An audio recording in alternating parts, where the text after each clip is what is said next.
नमस्कार स्टूडेंट्स, आप सभी का स्वागत करता हूं मैं लक्ष्य क्लासेज के डिजिटल प्लेटफॉर्म पे। और आज के इस सेशन में अपन बात करने वाले हैं बोर्ड के PYQs के ऊपर।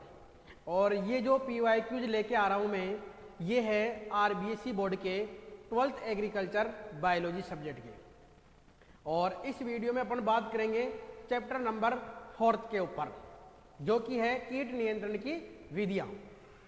यहाँ मैंने इन्वॉल्व किए हैं 2019 से लेके और 2024 के क्वेश्चन और उनके राइटिंग में आंसर। तो चलिए शुरू करते हैं अपन। 2019 में कौन कौन से क्वेश्चन आ रखे हैं। तो पहला क्वेश्चन है, कृंतकनाशी क्या होते हैं? रोडेंटिसाइड्स। कोई दो कृंतकनाशियों के नाम लिखिए। यानी कि दो पार्ट में क्वेश्चन है।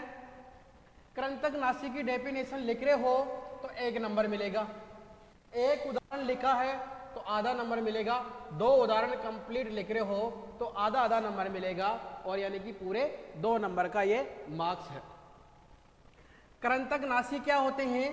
तो कृंतक यानी कुतरने वाले जीवों को मारने वाले जो रसायन होते हैं उनको कहा जाता है कृंतकनाशी या मूषकनाशी। डेफिनेशन क्या करी है? चूहे, गिलहरी व अन्य कुतरने वाले कृंतक जंतुओं को मारने में उपयोग होने वाले जो रसायन हैं उनको कहते हैं कृंतकनाशी, मूषकनाशी यानी रोडेंटिसाइड्स। जैसे कि जो पॉपुलर उदाहरण है वो है जिंक फोस्फाइड, एल्यूमिनियम फोस्फाइड, इसके अलावा बेरियम कार्बोनेट है, थैलियम सल्फेट है, वारफेरिन है, रोडाफेरिन है। ये सभी कृंतकनाशी है। इनमें सबसे ज्यादा पॉपुलर है जिंक फोस्फाइड और एल्यूमिनियम फोस्फाइड। जिंक फोस्फाइड का एक और इंपॉर्टेंट क्वेश्चन है, चूहों के अंतर्गत जो संकालु है, चूहों के अंतर्गत जो संकालुता लाता है वो कौन सा है? वह है जिंक फोस्फाइड, संकालुता। और जो बिलों में, जो चूहे के बिलों को उपचारित करते हैं उसमें कौन सा काम में लेते हैं? तो उसमें काम में लेते हैं एल्यूमिनियम फोस्फाइड। अगला क्वेश्चन है, कीट का कर्षण नियंत्रण क्या है और कर्षण नियंत्रण की किन्हीं 2 विधियों के नाम लिखिए। तो यहां से क्वेश्चन ऐसे ही आने वाले हैं। तो कीट का कर्षण नियंत्रण क्या है? तो जो वर्तमान में कृषि क्रियाएं चल रही है उनका उपयोग करके और कीटों का नियंत्रण करना। तो नाशक कीटों के नियंत्रण के लिए विभिन्न कृषिगत क्रियाओं जो कि अभी प्रचलित है में उपयुक्त समय पर कुछ परिवर्तन इस प्रकार से कर दें कि या तो कीटों की समष्टि यानी कि संख्या में कमी हो जाए अथवा वो विलुप्त हो जाए। उन्हीं को क्या कहते हैं? कृषिगत या कर्षण नियंत्रण कहते हैं। अब जैसे कौन कौन सी विधियां हैं, तो केवल यहाँ नाम पूछ रहा है कि यानी क्वेश्चन आधा जो क्वेश्चन है वो क्या है, विधियों के नाम लिखने हैं। तो अपने को यहाँ पर यानी डिटेल नहीं बतानी है इनकी। तो जैसे कि फसलों उपरांत जुताई करना या निराई गुड़ाई करना, यानी जैसे अपन फसल की कटाई कर लेते हैं तो गर्मियों में गहरी जुताई कर रहे हैं तो जो भूमिगत जो है कीटों की वो ऊपर आ जाती, नष्ट होने लगती है। फसल चक्र अपनाना, फंदा फसल यानी कीटों को आकर्षित करने वाली जो फसलें होती है उनको बोलते हैं फंदा फसल। बीज बोने, फसल लगाने तथा काटने के समय में हेर फेर करना, जैसे कि अपन सरसों की अगेती बुआई कर देते हैं तो मोइले कीट का प्रकोप नहीं हो पाता है। मिश्रित फसलों की खेती करना, यानी अलग अलग प्रकार की जो फसलें उनको एक साथ बो रहे हैं तो उससे भी कीटों का प्रकोप क्या होता है? कम हो जाता है। नेक्स्ट क्वेश्चन है, किन्हीं 2 परभक्षी पक्षियों के नाम लिखिए जो खेत की जुताई करते समय कीड़ों को खाते हैं। बुक में बहुत सारे परभक्षियों के नाम लिखे हुए हैं। ये स्पेशली पूछ रहा है कि ऐसे परभक्षी के नाम बताने अपने को जो खेत की जुताई करते समय कीड़ों को खाते हैं। तो वो कौन कौन से? सामान्य रूप से देखा होगा सभी लगभग खेती जो करने वाले हैं उनको आसानी से दिख जाते हैं। जैसे बगुला होता है, कौवा होता है, घरेलू चिड़िया होती है। तो ये जो ट्रैक्टर से अपनी जुताई करते रहते हैं तो उसके पीछे पीछे उड़ते रहते हैं। तो ये क्या करते हैं, जो भूमि में छुपी हुई अवस्था जैसी ऊपर आती है उनको ये खा जाते हैं। फेरामोन ट्रैप पर संक्षिप्त टिप्पणी लिखिए। फेरामोन ट्रैप और प्रकाश पास, ये 2 पॉइंट इस चैप्टर में सबसे इंपॉर्टेंट होने वाले हैं। फेरामोन वे रसायन होते हैं जिन्हें अंतरजातीय यानी एक ही जाति के जीव संचार के लिए यानी कि सूचना का आदान प्रदान करने के लिए प्रयुक्त करते हैं। और ये गुण में कैसे होते हैं, आकर्षक यानी अट्रैक्टिव प्रकार के होते हैं, जो नर अथवा मादा कीटों द्वारा प्रजनन के लिए एक दूसरे को आकर्षित करने के लिए स्रावित किए जाते हैं। यानी कि नर तो करेगा फीमेल करने के लिए, फीमेल करेगा नर को करने के लिए ये केमिकल यानी कि जो हार्मोन है उसको स्रावित करेंगे। ये इनसे यानी जो फेरोमोन है इनसे एक प्रकार की विशेष सुगंध निकलती है जिससे नाशक कीट उनकी ओर क्या होते हैं, आकर्षित होने लगते हैं और वहीं पर ये परपंच में फंस जाते हैं और वो नष्ट हो जाते हैं। तो फेरोमोन का प्रयोग हर 50 मीटर की दूरी पर यानी 1 हेक्टर में 50 मीटर की दूरी के अनुसार कितने लगाने चाहिए, तो संख्या इंपॉर्टेंट ध्यान है रखना। 1 हेक्टर में लगाने ये 5 पास यानी 5 ट्रैप लगाने हैं 1 हेक्टर के अंतर्गत। नेक्स्ट क्वेश्चन है, कीट नियंत्रण हेतु कोई 2 यांत्रिक विधियों को समझाइए। यांत्रिक विधियों का मतलब है, विशेष ध्यान रखना, जहां पर अपन कार्य कर रहे हैं मशीनों के द्वारा वो या हाथों के द्वारा, वो सभी विधियां आती है किसके अंतर्गत, यांत्रिक विधियों के अंतर्गत। तो इसमें बहुत सारी विधियां हैं, उनमें से जैसे बाड़ लगाकर या बाड़ लगाना, तो खेत के चारों तरफ बाड़ बंदी कर देते हैं जिससे कि जो रेंगने वाले कीट है वो पार करके दूसरे खेत में नहीं जा पाते या दूसरे खेत में प्रवेश नहीं कर पाते हैं। तो बाढ़ से कौन से कीटों का नियंत्रण होगा, रेंगने वाले कीट, इनका नियंत्रण होगा बाढ़ लगाने से। खाई खोदना, तो फसलों को कूदने वाले, ध्यान रखना, कूदने वाले कीटों से बचाने के लिए कौन सा उपाय उपयुक्त है, खाई खोदना। रेंगने वाले कीटों से बचाने के लिए कौन सा उपाय उपयुक्त है, बाड़ लगाना, पेंसिंग करना। बचाने के खेतों के चारों ओर लगभग 30 से 60 सेंटीमीटर चौड़ी तथा 60 सेंटीमीटर गहरी खाई खोद देते हैं। और जैसे उदाहरण लिया गया है, टिड्डियों के प्रकोप के समय उनके समूह को रोकने के लिए आगे बढ़ते हुए खुद के जो होपर्स होते हैं के दलों को आगे बढ़ने के तथा की लटें अपने अभिगमन की संचलन गमन करने के दौरान इन खाइयों में गिर के क्या हो जाती है, नष्ट हो जाती है। तो जैसे मानो कि ये खेत है, इस खेत के अब चारों तरफ अपन ने क्या कर दी, ये खाई खोद दी, तो इस खेत से जो कोई कीट है वो दूसरी तरफ जाएगा तो वो कीट पहले इस खाई में गिरेगा और खाई में क्या कर देते हैं अपन, इंसेक्टिसाइड कीटनाशी डाल देते हैं जिसके कारण वो मर जाते हैं। वृक्षों के तनों पर पट्टी बांधना, ट्री बेंडिंग, जो आम है, जब एग्रीकल्चर में आम की खेती पढ़ोगे तो वहां भी स्पेशल उपाय आया है, ये ट्री बेंडिंग। जो मिलीबग है, चूर्णी मधुकुंड कीट है, उसका जो प्रबंधन है वो यहाँ से भी आपके क्लियर हो जाएगा।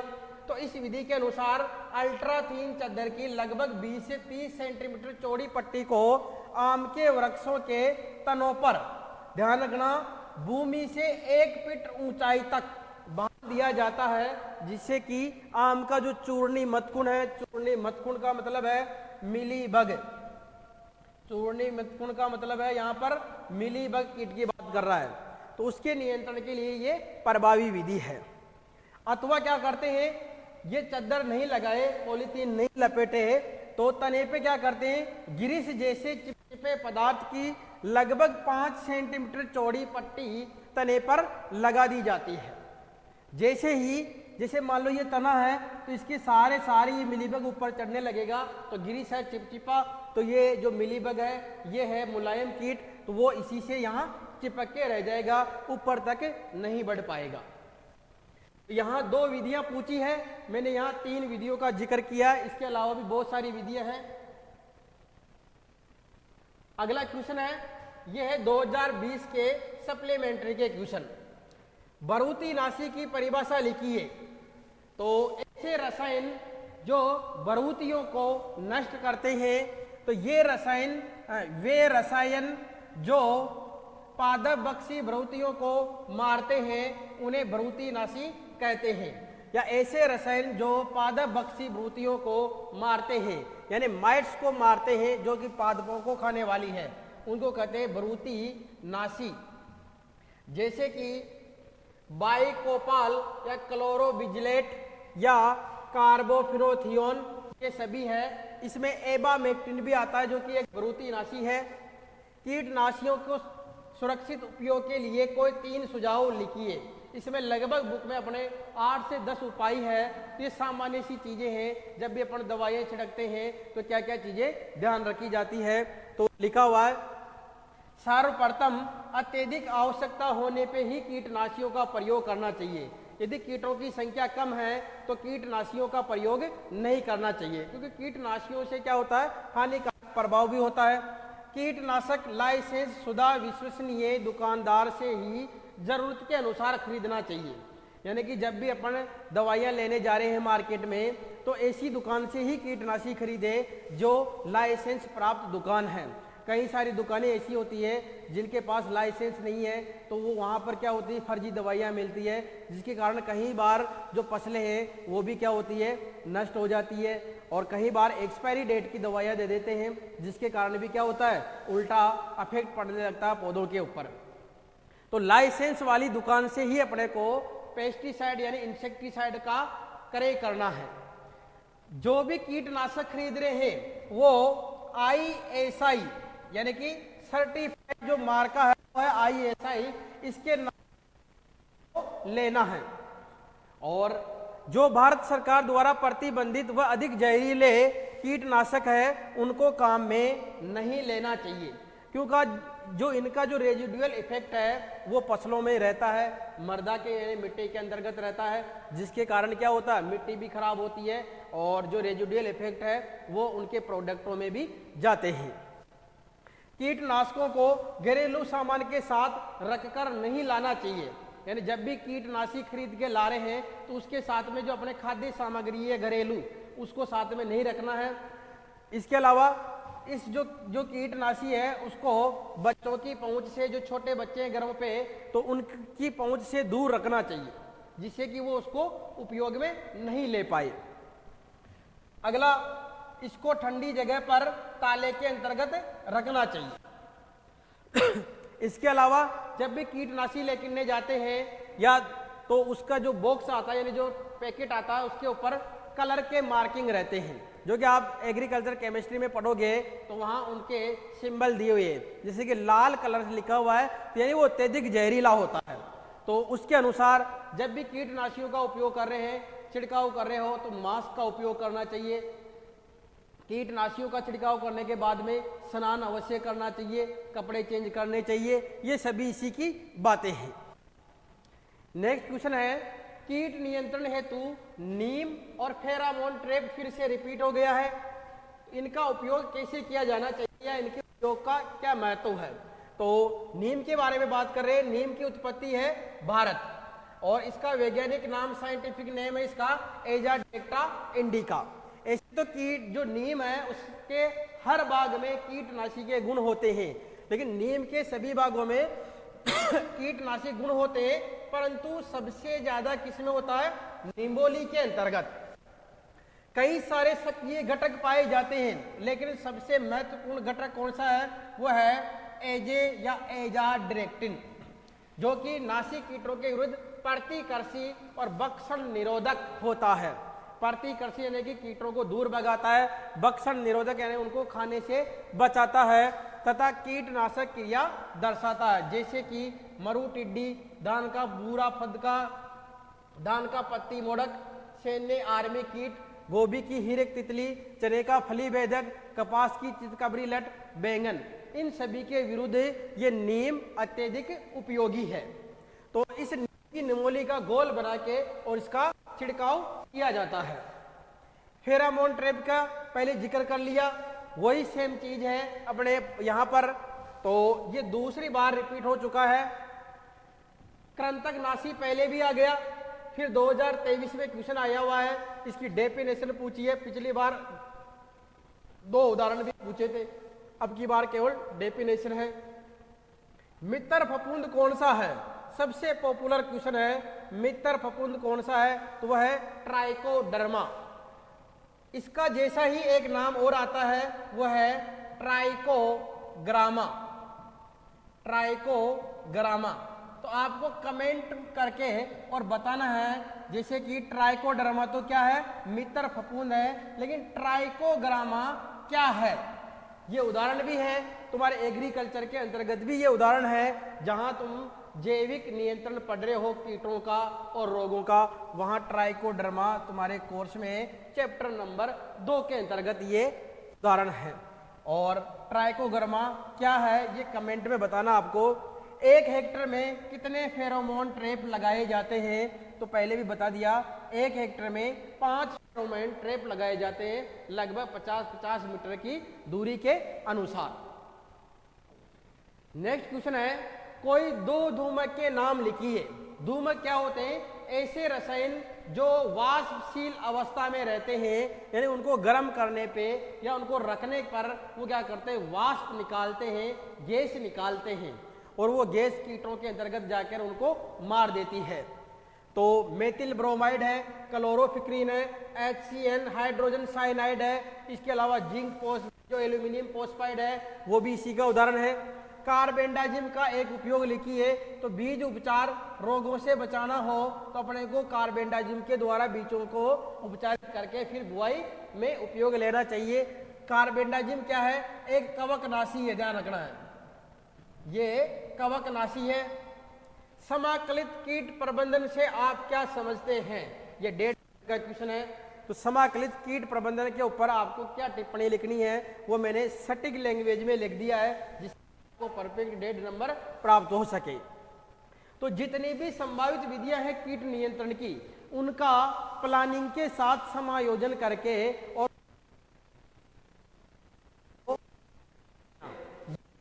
समाकलित कीट प्रबंधन, जैसे अपन जब भी पढ़ते हैं तो सबसे पहले भौतिक विधियों के द्वारा कीट नियंत्रण करना चाहिए, फिर करना चाहिए सस्य विधियों के द्वारा, फिर करना चाहिए यांत्रिक विधियों के द्वारा, फिर करना चाहिए जैविक विधियों के द्वारा, और इन विधियों से कंट्रोल नहीं हो पा रहा हो तब जाके अपने को काम में लेनी है। तो क्या क्या ध्यान रखना है, तो सभी संभावित विधियों का एक कार्यक्रम के अंतर्गत समन्वय यानी कॉम्बिनेशन बना के, जो कि आर्थिक, सामाजिक और पारिस्थितिक दृष्टि से लाभदायक होता हो, उसी को कहा जाता है समाकलित कीट प्रबंधन। खाद्य एवं कृषि संगठन यानी FAO के अनुसार एक विशेष परिभाषा दी गई है। तो हम यानी समाकलित नाशक कीट नियंत्रण को इस प्रकार से परिभाषित कर सकते हैं कि नाशी कीट प्रजाति की समष्टि गतिकी तथा सह पारिस्थितिक तंत्र के वयनोतक सभी संभावित विधियों का सुसंगत समन्वय को इस प्रकार से उपयोग करना कि नाशी कीट समष्टि का स्तर आर्थिक स्थिति सीमा से नीचे रहे। सबसे इंपॉर्टेंट जो टर्म है वह है आर्थिक स्थिति सीमा, इकोनॉमिक थ्रेशोल्ड लेवल, इसको शॉर्ट में बोला जाता है ETL। यानी कि ये एक ऐसा लेवल है जिससे इस लेवल से ऊपर हो जाए कीटों की संख्या, तो यानी कि फिर अपने को हानि होने लगेगी। इस लेवल से नीचे नीचे रखना है अपने को कीटों की संख्या, इससे नीचे ही रहनी चाहिए। जैसे ही ध्यान रखना क्वेश्चन आता है ये, यानी कि कब अपने को कीटनाशी का छिड़काव करना है, जब कीटों की जो संख्या है, जो समष्टि है, वो थ्रेशोल्ड लेवल पे यानी ETL लेवल पे आ जाए। इसको कहते हैं आर्थिक देली स्तर भी कहते हैं इसी को ही। तो इस लेवल से अपने को कीटों को नीचे रखना है, ऊपर रहेंगे तो यानी कि नुकसान होना प्रारंभ स्टार्ट हो जाएगा। समाकलित नाशक कीट प्रबंधन का उद्देश्य क्या है, तो आर्थिक, सामाजिक, पर्यावरण मूल्यों को ध्यान में रखते हुए नाशक कीट संख्या को एक विशेष स्तर तक बनाए रखना, न कि उनका उन्मूलन करना है, यानी उनको मूल रूप से नष्ट नहीं करना है।